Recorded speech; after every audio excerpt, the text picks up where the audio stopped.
Serengeti Plains, East Africa.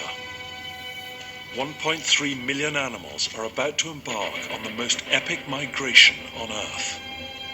The single greatest mass movement of land mammals on the planet. As they chase the African storms in search of rain-ripened grass. It's a journey fraught with danger. More meat-eaters hunt, kill, or scavenge these savannas than almost anywhere else in Africa. And whenever the herds arrive, they herald a frenzy of feeding unparalleled in nature. This is Africa's great wildebeest migration as you've never seen it before. The halcyon days for Africa's